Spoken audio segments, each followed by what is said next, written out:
You would definitely have an A in English after watching this video. Hello everyone and welcome back to my channel. If you're a returning subscriber, you're welcome. If you're watching me for the first time, my name is Bridget. On this channel, I teach sounds, grammar, compositions, and other problematic topics in English language. If you like my video, remember to subscribe, turn on your notification bells so that when I upload videos, you will get notified. So today, I will teach you how to write a formal letter. This is one of the problematic topics in English language. How do we write a formal letter? Before we move on, I would like to tell you what a formal letter is. A formal letter is also called an official letter.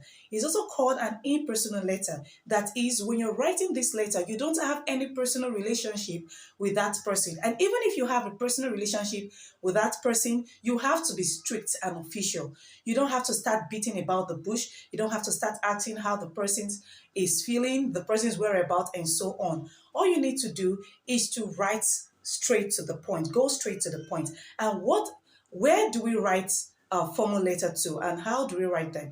We write a formal letters to offices or organizations. For instance, when you're writing an application letter, you write a formal letter, a letter of complaint. Probably you got a product that is not too good. You want to lay a complaint, or you want to invite someone. Letters of invitation, letter of inquiry, letter of application letter, letter to newspapers, so on.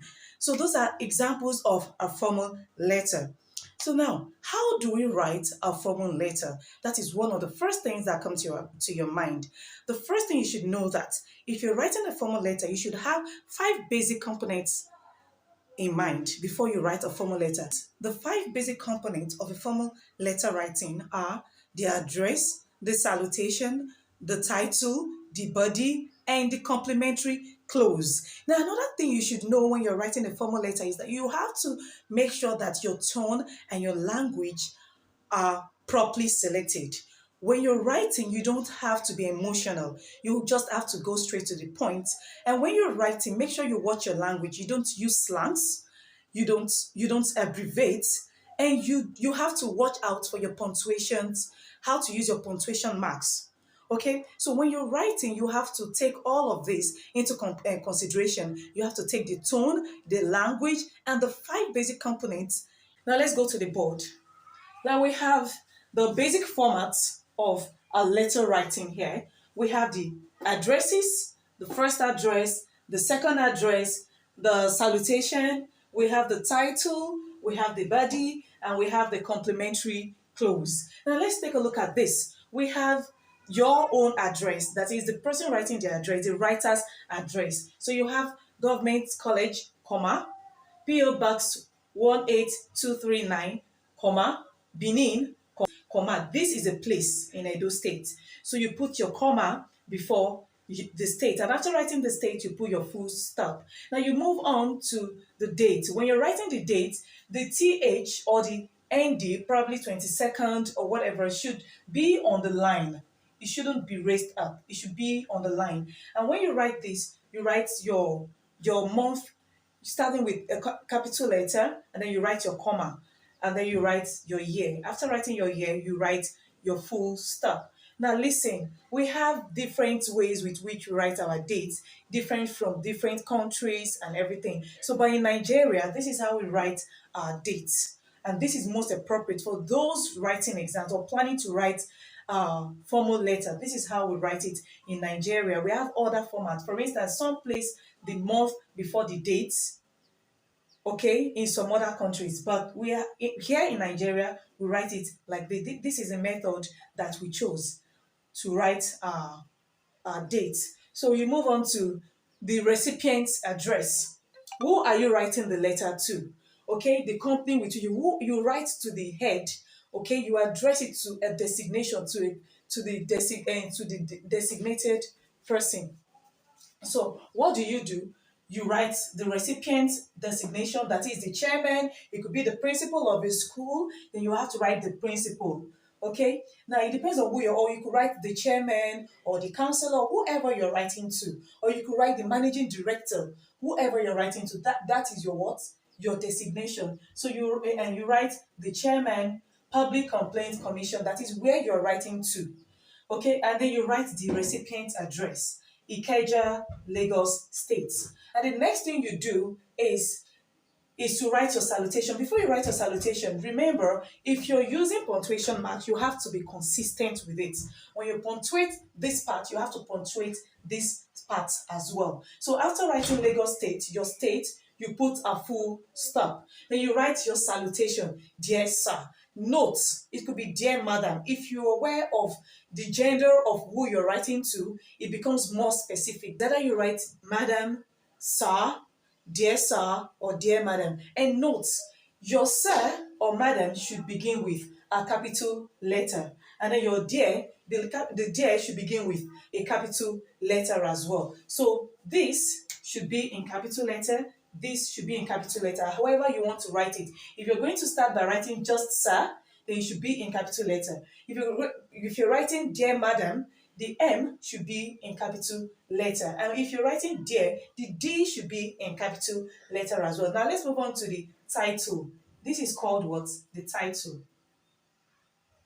What are you trying to say? What is your motive, okay, of writing this? It could be a letter of complaint. It could be a letter of invitation. So you should have a title before you know what to say. Now, this is a title now. Application for the post of a secretary. Now, notes. If you're writing a title, you either use block form or you write it like this. But when you're writing it like this, only the key words are capitalized. Only the keywords are capitalized. For instance, the initials of the keywords are capitalized. You don't capitalize articles, you don't capitalize prepositions, you don't capitalize conjunctions when you want to write. And when you write like this, when you capitalize the keywords, application, post, secretary, when you capitalize the keywords, you have to what? Underline.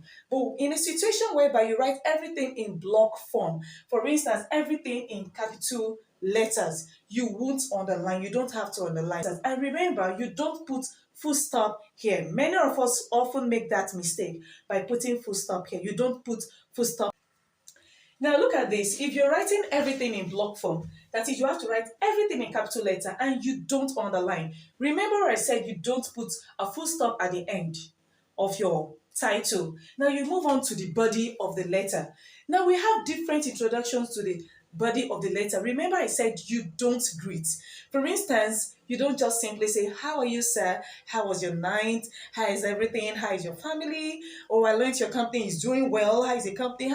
You don't do that. What you simply do is just go straight to the point. Now, this is the first format. You could as well say, I would like to be considered for the post of a secretary, or I hereby write to apply for the post of a secretary. However you start, or I write to apply for the post of a secretary. But for this, I will give you this illustration. I would like to be considered for the post of a secretary as advertised in the Punch. This is the Punch, is a newspaper. Okay, the person you're writing to already knows that you're referring to the newspapers that was published of 2nd May 2023. I graduated in 2022 and have an OND in Secretarial Studies. And then you give more information about yourself, the work experiences, the places that you did your IT, how competent you are. And then you end by saying, thanks for your consideration. Now let's take a look at this complimentary clause. Look at it critically. Now we often make a mistake by writing Y in small letter or writing Y in uppercase, F in uppercase. Now note, you write Y in uppercase, F in lowercase, and then you put your comma at the end.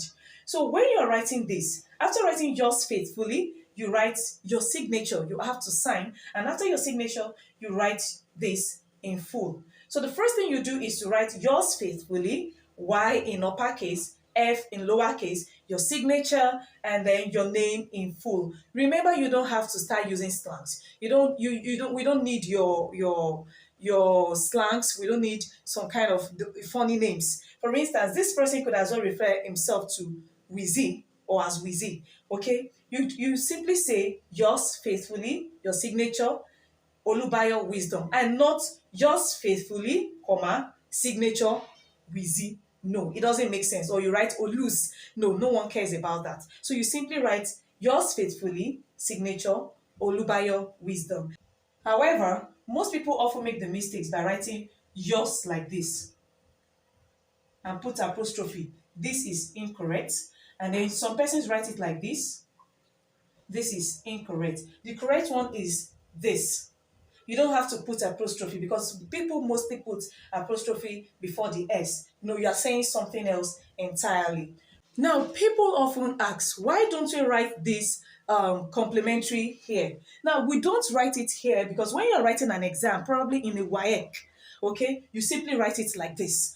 Now, if you're writing to an official using a letter-headed paper like this, look at a letter-headed paper. A letter-headed paper already has what? The address of the writer on it. So you're only addressing it to whoever you're addressing it to. So you have the address there right here, and then that means everything must flow down. That is when you write the signature, the complementary clause here. That is when you write it here. That is the only reason you have to write it here. So you don't have to fidget, you don't have to feel as if you've done anything wrong. So now another format that we used to write here in Nigeria is the full block form, whereby this writer's address comes here. At the top of this, the recipient's address. So you write it here, you bring it here, and everything will flow down. And when everything flows down, this will actually come here. We'll look at more illustrations in our next video. I hope you've understood what I've said so far. I would like you to put that into practice. Get some questions, wire questions, get some questions from other sources, and try to write this by yourself. It is very simple. If you like my channel, remember to subscribe, like, leave a comment behind. Thanks for watching. I love you.